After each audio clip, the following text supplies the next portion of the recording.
Assalamualaikum warahmatullahi wabarakatuh.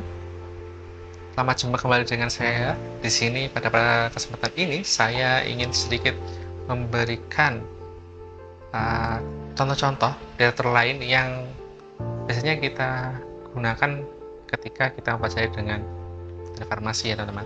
Sebelumnya kita sudah membahas terkait dengan materi Amerika Indonesia dan farmakope Indonesia. Nah, untuk kedua literatur itu lebih condong kepada berupa bahan ya teman-teman, berupa bahan mentah sebelum digunakan.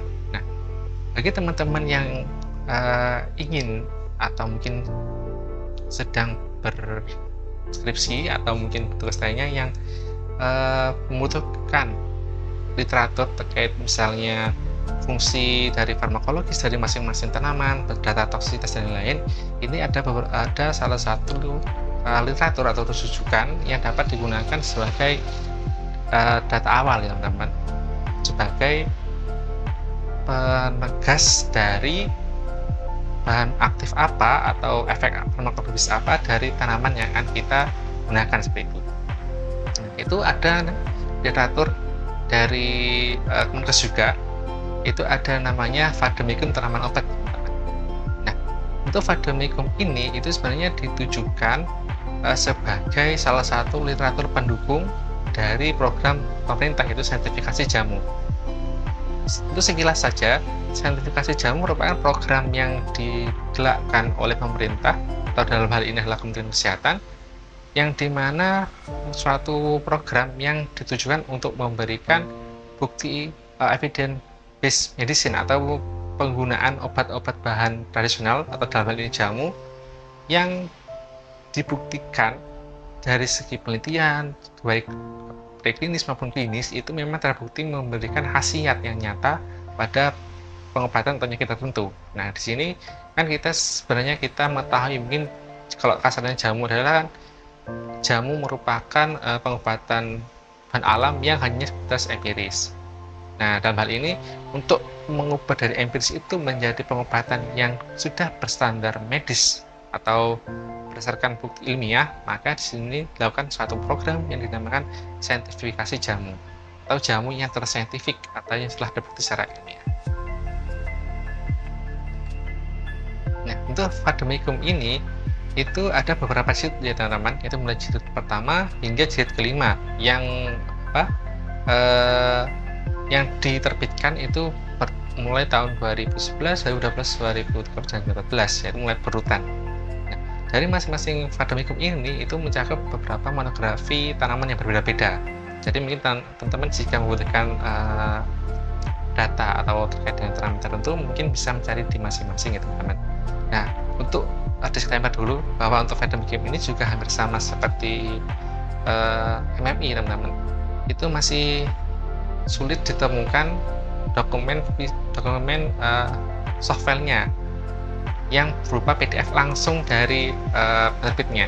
Jadi kebanyakan yang di internet itu atau di sosial media itu hanya sebatas salinan atau scanning dari buku Vademecum yang asli dipindai kemudian diupload menjadi PDF, bukan dari file PDF asli. Jadi mungkin ada beberapa gambar atau mungkin dari segi data yang mungkin kurang sama atau bukan karena sama, tapi mungkin kualitasnya berbeda seperti itu.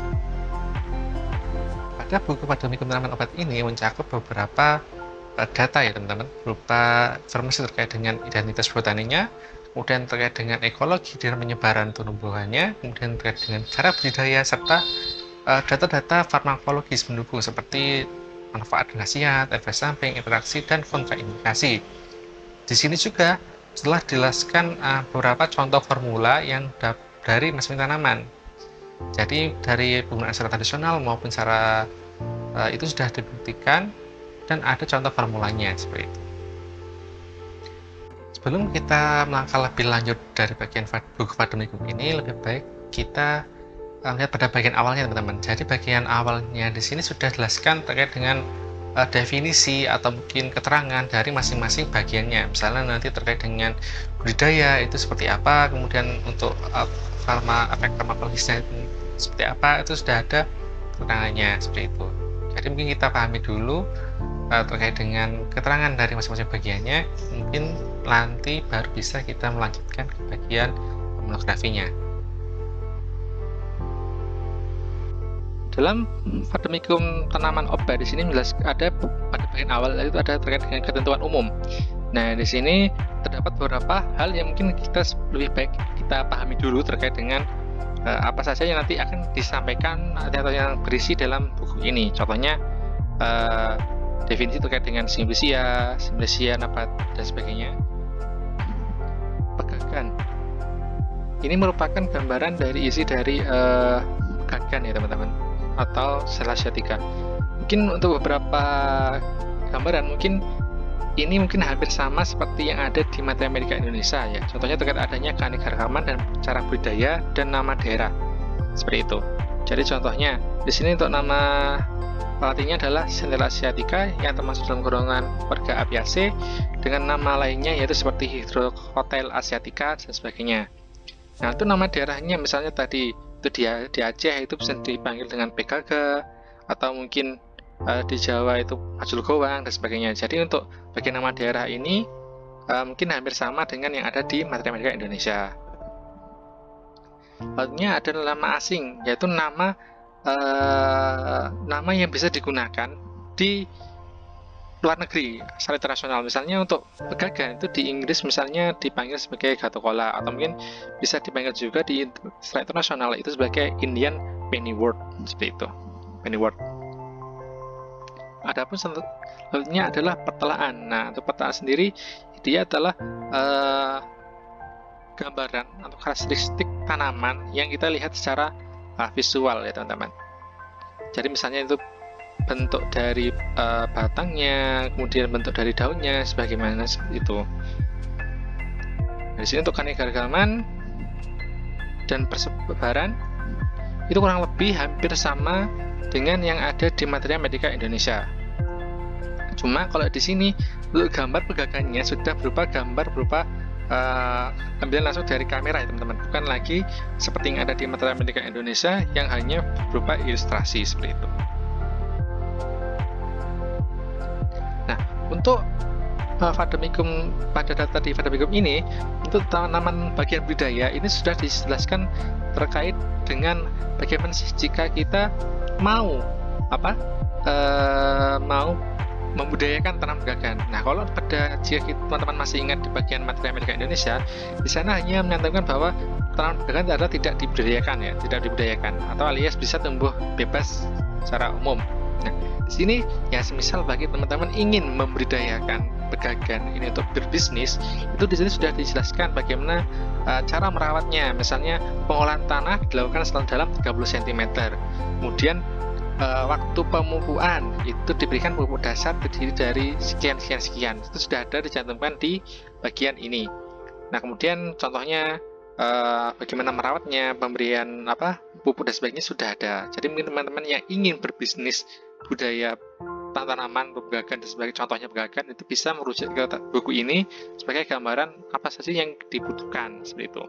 Nah, namun buku ini atau referensi ini hanya sebagai langkah awal teman-teman. Nanti mungkin teman-teman bisa mengarah ke jurnal-jurnal penelitian lain yang lebih spesifik terkait dengan apa saja terkait dengan pegagan, contohnya seperti itu. Nah, di sini selanjutnya ada bagian yang terkait dengan bagian yang digunakan, yaitu contohnya untuk pegagan, yaitu yang digunakan adalah daun dan herbanya. Selanjutnya ada bagian terkait dengan kandungan kimia. Nah, kandungan kimia ini berarti dia menggambarkan senyawa apa saja atau kandungan senyawa kimia apa saja yang ada pada tanaman pegagan. Contohnya ada triterpen asam asiatat, metacastat, sebagainya. Kemudian ada juga glikosida, contohnya asiatikosid dan metacosida seperti itu. Untuk bagian penggunaan, di sini dia memberikan gambaran secara tradisional pegagan itu digunakan sebagai apa saja. Contohnya di sini sebagai digunakan untuk penderita wasir, kemudian bagi yang memiliki nafas bau yang tidak sedap dan sebagainya. Jadi untuk secara tradisional juga telah dijelaskan ya teman-teman. Nah, untuk bagian efek farmakologis, jadi di sini lebih berfokus pada data-data penelitian para peneliti sebelumnya terkait dengan pengujian efektivitas dari tanaman pegagan. Nah, contohnya ini ada penelitian terkait dengan efektivitas pegagan terkait dengan penyembuhan luka dan keloid. Jadi dia data-data penelitian sebelumnya terkait dengan efektivitas pegagan nanti akan dimasukkan ke dalam sini. Jadi di sini nanti sudah ada terkait dengan dosis penggunaannya dari peneliti itu berapa, kemudian hasilnya seperti apa, sudah ada dicantumkan di sini. Salah satu contoh lainnya untuk efektivitas dari pegagan yang diuji di sini adalah efek hipotensif, kemudian ada efek aktivitas hepatoprotektor. Kemudian untuk bagian indikasi, jadi dia menyatakan bahwa secara umum pegagan itu dapat memiliki efek sebagai apa? Jadi dijelaskan sebagai antihipertensi, anti-stres, antikoagulan, dan anti-keloid atau untuk menghilangkan luka.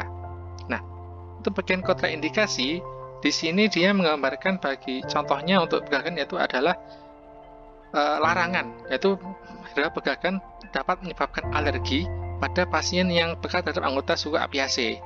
Nah, jadi lebih baik untuk bagi beberapa teman-teman atau warga teman-teman yang kiranya memiliki alergi, itu sebaiknya jangan seperti itu. Satu juga di sini dikontraindikasikan bahwa untuk ibu hamil itu tidak mengonsumsi ya teman-teman untuk pegagan tanpa pengawasan dari dokter. Mungkin nanti untuk data selanjutnya mungkin bisa dibaca sendiri ya. Nah, di sini juga ada untuk peringatan. Jadi pegagan ini dikatakan memiliki efek abortif dan mengganggu siklus menstruasi. Nah, kenapa? Karena di sini ada beberapa penelitian menyatakan bahwa kandungan Brahmosid dan Brahmosida yang ada dalam pegagan itu bisa menyebabkan relaksasi uterus pada tikus. Nah, sehingga ini sangat berpengaruh rawan ya pada ibu hamil. Jadi sehingga tadi menyatakan bahwa dinyatakan kontraindikasi pada ibu hamil. Nah, ini juga ada terkait dengan data efek yang tidak diinginkan dan data interaksi. Untuk data interaksi di sini contohnya adalah adanya kasus erupsi pruritus eksemetosus ya pada pasien umur 18 tahun setelah pemberian salep yang mengandung pegagan, kortison asetat, dan nepsin sulfat seperti itu. Nah, untuk menguji berapa sih bagi mungkin teman-teman yang ingin melanjutkan penelitian itu ada data terkait dengan toksisitas. Nah, di sini menyatakan bahwa berapa sih? Contohnya di sini menyatakan bahwa ekstrak dengan dosis 2000 mg per kilogram berat badan mencit per oral itu kemudian tidak ada hewan uji yang mati atau terjadi 20% kematian pada dosis 10 gram per kilogram berat badan seperti itu. Jadi ini adalah data yang sangat penting jika teman-teman ingin melanjutkan penelitian yang lebih serius, misalnya ke klinis pada manusia. Nah, satunya di sini juga telah dicantumkan beberapa contoh formulasi, seperti contoh untuk bagi teman-teman yang ingin menggunakan pegagan sebagai hipertensi, di sini sudah dijelaskan ya. Dan itu juga di sini juga telah ditambahkan daftar pustaka, yang dimana merupakan rujukan-rujukan data penelitian yang telah dibuktikan secara ilmiah yang digunakan dalam penyusunan terkait dengan data Vademecum tanaman obat ini. Mungkin itu saja terkait dengan pembahasan terkait dengan buku Vademecum ini. Nanti bagi teman-teman yang mungkin sedang melakukan penelitian, skripsi, dan lainnya yang membutuhkan data-data untuk farmakologi dan lainnya, mungkin bisa menggunakan metode ini teman-teman. Ini itu saja untuk pembahasan terkait dengan buku Vademecum ini. Semoga bermanfaat dan saya mohon maaf apabila ada kurang dan kesalahan. Mungkin itu saja bisa saya sampaikan. Terima kasih.